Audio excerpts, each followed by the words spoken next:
Hello students. So let's go for a quick revision for moment of inertia and center of mass. And you can see that every year at least 2 to 3 questions are coming from either moment of inertia, center of mass, and even moment of inertia tensors. So concept is very simple. The same type of calculation you have to do into this, but here you have to remember some formula also, and some values of moment of inertia, some values of center of mass, such that in the examination, if they will ask this thing, you can directly write the answer without wasting your time.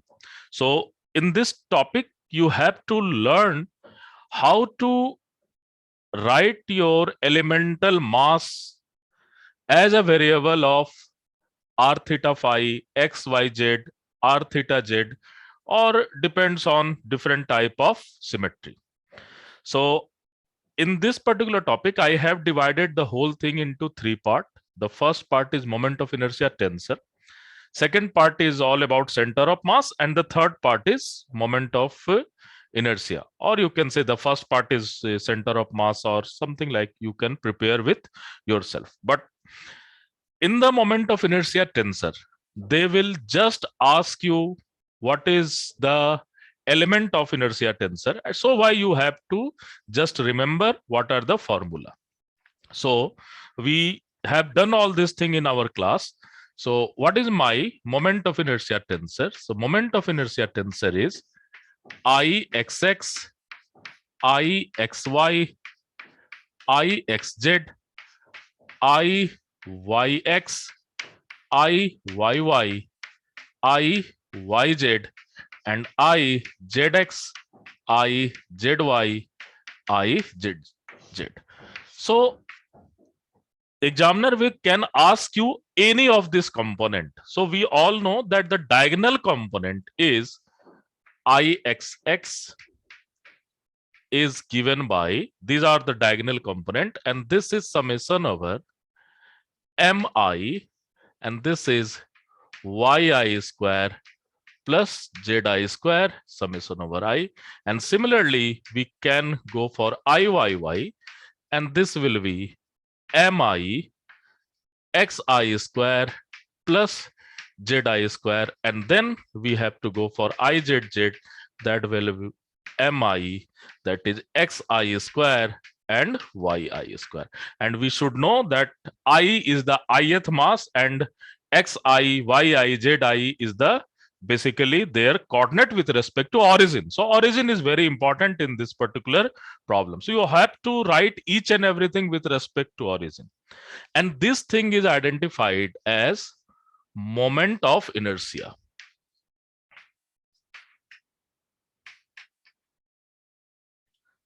And the off diagonal term is Ixy is equal to Iyx is equal to minus. So you have to remember that for the product of inertia or the off diagonal term, we have to use the minus term, and this is I, and that will be mi xi yi. It is symmetric matrix, you have to remember.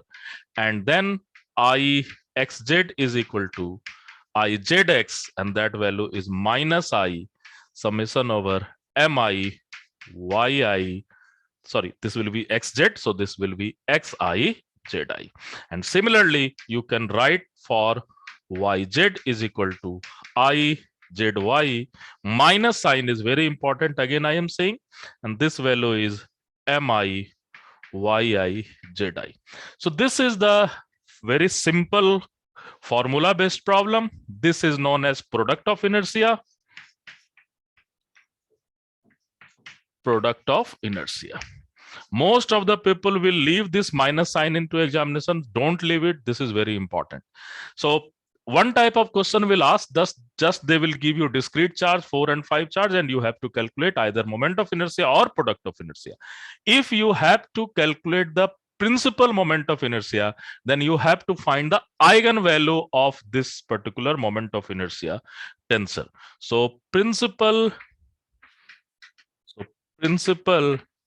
moment of inertia is eigenvalues of inertia tensor I. So you have to remember this thing. But the real thing is that when it is asking for the continuous system, then this whole formula is just going to change. This summation is just going to change into integration, and I can write this thing as Ixx as integration of dm, and this I part will gone, and you have y square plus z square.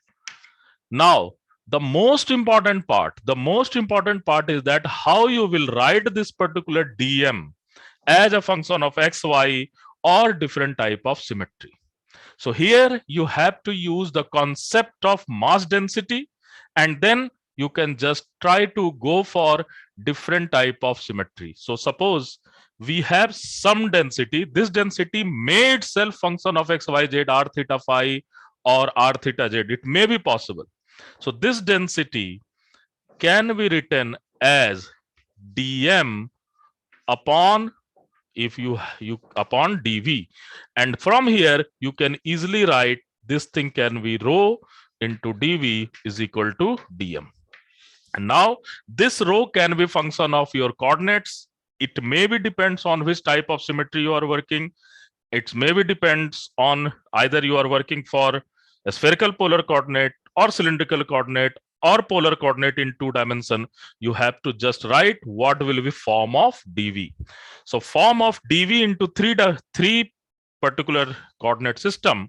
In Cartesian coordinate, we know that dv is equal to nothing, dx, dy, dz, and this dv is equal to r square sine theta d theta d phi in a spherical polar coordinate, and this is just you can write into the cylindrical coordinate, that is r d theta, sorry, r dr d theta dz. So this is your all about term into cylindrical coordinate.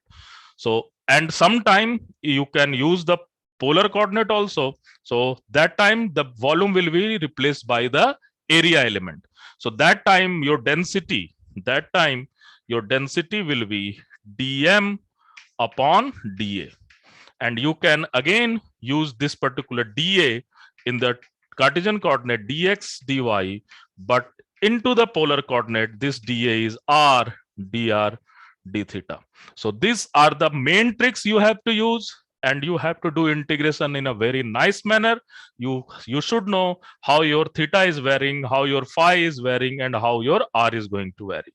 So if you are going to practice this particular thing, then it is more than enough to solve this type of problem. And if you are going to practice this thing here, it will also help you into your basically center of mass as well as moment of inertia chapter. So let's try to go for what we have to do into center of mass, which formula we have to learn for the center of mass. So for the center of mass, so let's go for center of mass part. So for the center of mass, we have to just go for only one formula, and ultimately again you have to just write the value of dm and all these thing in a very nice manner. So xcm is equal to nothing but x dm upon dm, and again, and this will be your xcm. Similarly you can write for ycm, similarly you can write for zcm. And again your challenge is that how you are writing this dm, then you have to use this rho as dm upon dv into 3 dimension. Rho is equal to again dm upon da into 2 dimension, and rho is equal to dm upon dx into 1 dimension. In general, there is a trend that this rho will not a constant. This is again a function of either x, y, z, or x in a 1 dimension, or r and theta in a 2 dimension. So please very conscious when you are using this thing. Similarly, you can go for y, similarly you can go for z part. But you have to also remember some basic formula for the some beautiful symmetric thing. So here I am just giving you formula. You can just derive at least once before going to exam, and you have to also remember this thing because it will save your time.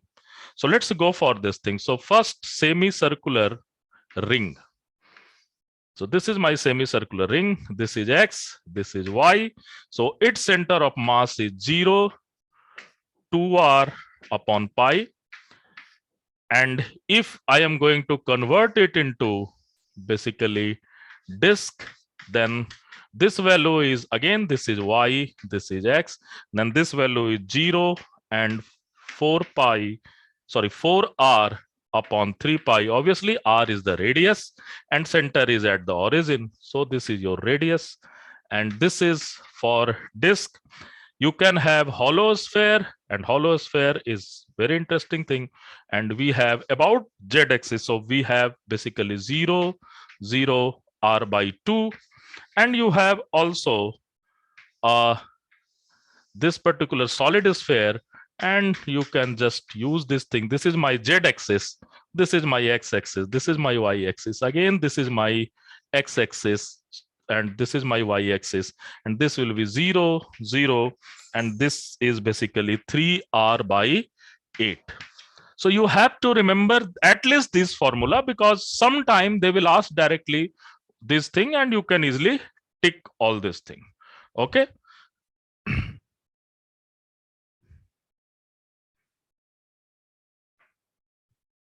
So you can see that you can just follow all this thing, but you have to do calculation very nicely. Here you have to practice little bit integration, how your each and every coordinates or how your each and every variables are going to change. But at least you have to practice this thing. We have done a lot of problems on this class, and sometimes they can ask this type of question, such that you have one particular square and one simple square will remove from there, then how your center of mass is going to change. So you have to work on this in a very nice manner. So you can just think you can use the negative mass concept here and you can easily solve this. So at least one or two problem you have to solve onto this particular concept also. And then we have to just, let's go for a final part, is what we have to do for the moment of inertia part. Okay, here just this thing we have done also into our +2, how you can calculate the moment of inertia for different system, but we should focus again on how we can do it a very efficient manner. So let's go for moment of inertia part. So before going to moment of inertia, again I am going to say the most important thing is that how you are writing your mass element, as a function of variables. This is most important thing. So for the moment of inertia, first you have to remember some moment of inertia about the axis which is passing through center of mass. For example, first is rod. Obviously, this is my x-axis, this is my z-axis, I can say. So either from this axis or this axis, you have same moment of inertia, that is ml square by 12. We can have L as length and m is its mass.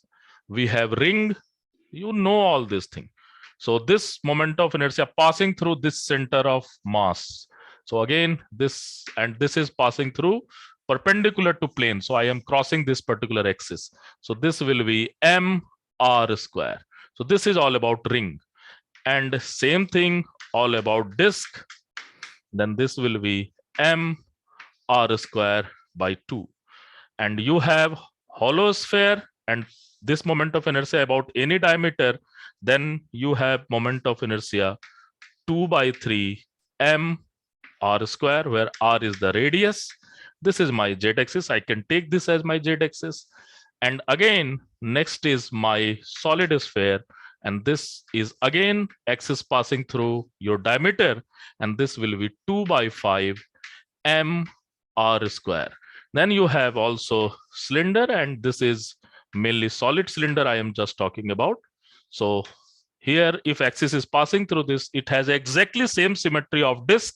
So you have m r square by 2. But you have to also prepare for this one.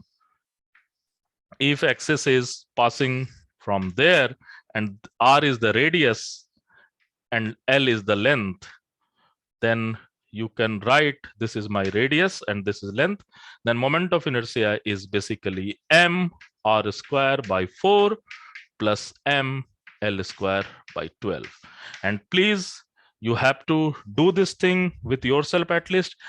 After remembering this thing, you can use the two most important theorem, that is parallel axis theorem or perpendicular axis theorem, from if you want to find moment of inertia from any other axis, about any other axis, then obviously the parallel axis, suppose I have some system and this is moment of inertia passing through center of mass, and I just want to find moment of inertia with this axis A and A dash, then I can, and these two axes must be parallel. This is very important. These two axes must be parallel.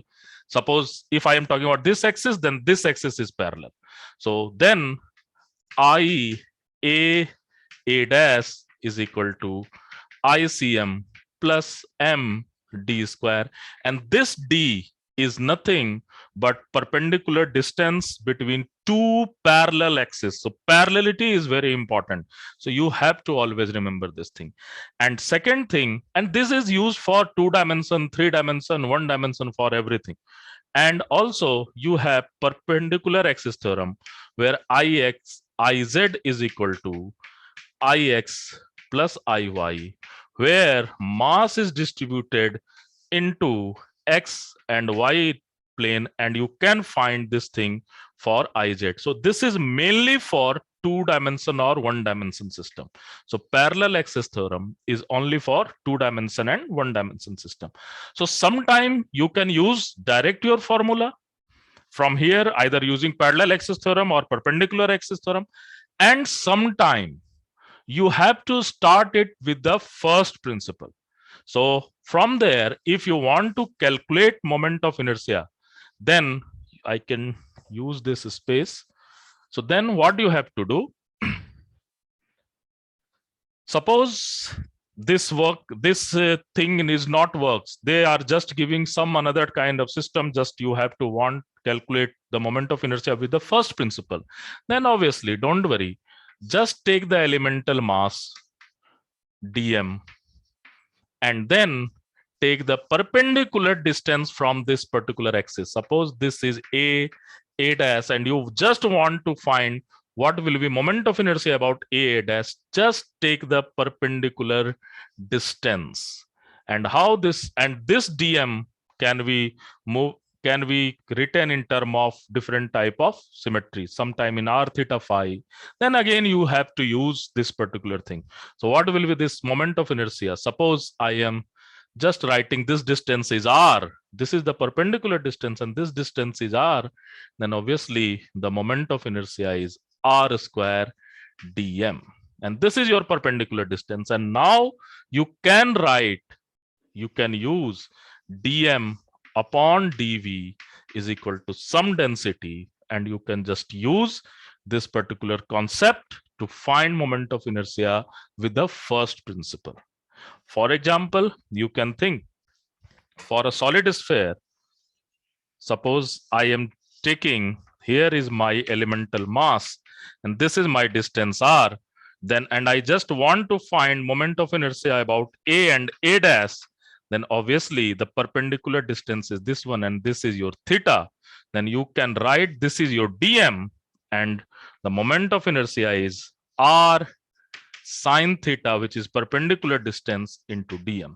And now you can write your dm in a very nice manner as you're using the concept of density. So this type of concept always come into your exam. You have to be very cool and calm. Only you have to use the basic definition, basic concept to apply this thing. Once you will do this particular moment of inertia, then obviously you have to use it into rotational dynamics, into conservation of angular momentum, into all other dynamical system. So I will take it into another video when we will go for conservation of momentum, angular momentum, and conservation of energy for the dynamical system. So this is very important topic. Every year, again I am saying, every year at least 2 to 3 problem are coming from either center of mass or moment of inertia or moment of inertia tensor. Revise it properly, focus on the main concept, and please practice how you can write the mass element with different variables. That's it. This is more than enough for this particular subtopic of mechanics. Thank you.